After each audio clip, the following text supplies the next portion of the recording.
This customer wants to mount his gas heaters in his backyard outside. So the first thing I did was I mounted the bracket to the back of the heater and figured out my measurements so I could have it center of the door and the perfect height that the customer wanted. So now I'm gonna do my gas connections and I'm gonna remount the bracket to the back of the heater again, and then we'll do the install. I measured center of the door, I held the bracket up to the height that I wanted it, and I marked where my anchors are gonna hold the bracket to the wall. Now I'm gonna drill my pilot holes for my lag bolts to see if I have wood or if I have to use anchors. That's wood.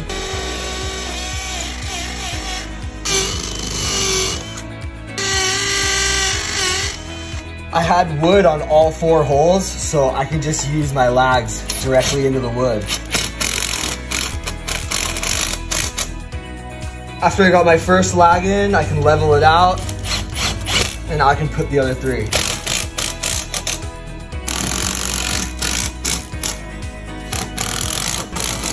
With gas fittings, you always want to use thread sealant and you want to put it on the direction that the thread spins. I got my thread sealant put on and now I'm installing the gas fitting, and then I'll put the bracket on the heater. Now I'm installing the bracket. I already did the gas and the electric just connects up inside that part that I already mounted. This screwdriver link is in my bio on my profile.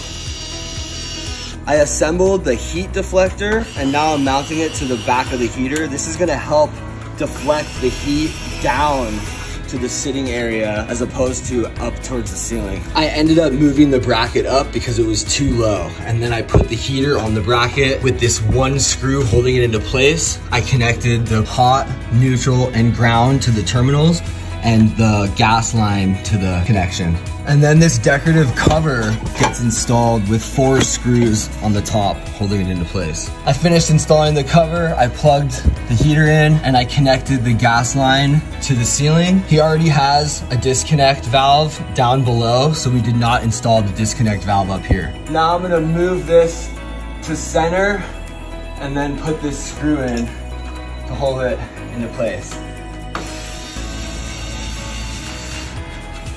The customer has 2 more heaters to install, so I installed the first one on a ceiling mount, and now I'm gonna assemble and install the second one on this side. I finished installing the 3rd heater. With this ceiling mount coming down, you have to make sure the heaters are level before tightening the screws. Gas valve on.